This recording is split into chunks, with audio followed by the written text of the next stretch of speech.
Her voice was like the first light of dawn, soft and hesitant, yet it carried the warmth of 1,000 suns. We met in a whisper, to strangers connected by a thread of digital sound. She said her name was Elara.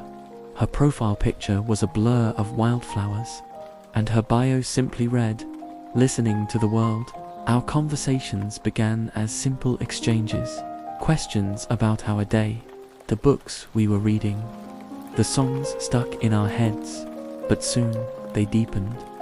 We'd leave each other long, rambling voice messages, sometimes hours at a time, weaving a tapestry of our lives, our dreams, our fears. I fell in love, not with a face, but with the cadence of her laughter, the thoughtful pauses in her speech, the way her voice would crack slightly when she spoke of something that truly moved her.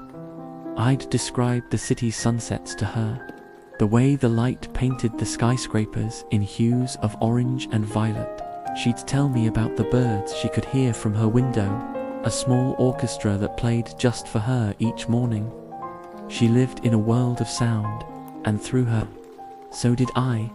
Every time I suggested we meet, a gentle melancholy would creep into her voice. "I can't," she'd say, "not right now.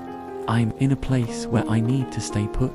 She mentioned a hospital once, St. Jude's by the sea, describing the salty air that would drift in through her open window and the distant cry of gulls. She made it sound like a sanctuary, not a prison. I pictured her sitting by that window, headphones on, smiling as she listened to my latest message. So I waited. I didn't push. Her voice was enough. It was my morning coffee and my evening lullaby.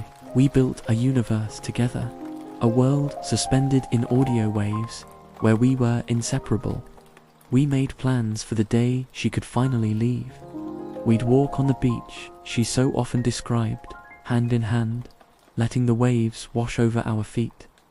We'd visit all the places I told her about, and I would finally see the smile that I could only ever hear. After 6 months, the silence began.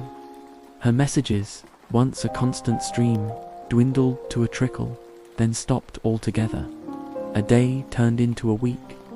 A gnawing emptiness grew in my chest. The silence was deafening, a void where her voice used to be. I called, I messaged, but there was only static in return. Panic set in. I couldn't bear the not. I found the address for St. Jude's by the sea and drove for 7 hours, my heart a frantic drum against my ribs. The hospital was exactly as she'd described it, white walls kissed by sea spray, the sound of gulls echoing in the air. I walked up to the front desk, my hands trembling as I asked for her, for Ela. The nurse, a kind woman with tired eyes, looked up my request. Her expression softened with a sorrow I instantly recognized. "Elara," she said softly, her voice a gentle echo of the sadness I felt. "She spoke of you often, the boy with the city sunsets in his voice." She led me not to a room, but to a small memorial garden overlooking the ocean. She loved this spot, the nurse continued. She passed away last week. It was peaceful. She was listening to her phone. My world collapsed. I stood there, staring out at the endless blue, the salty air stinging my eyes. The nurse handed me a small, worn box. Inside was a seashell and a note. Her handwriting was a delicate, looping script, as beautiful as her voice.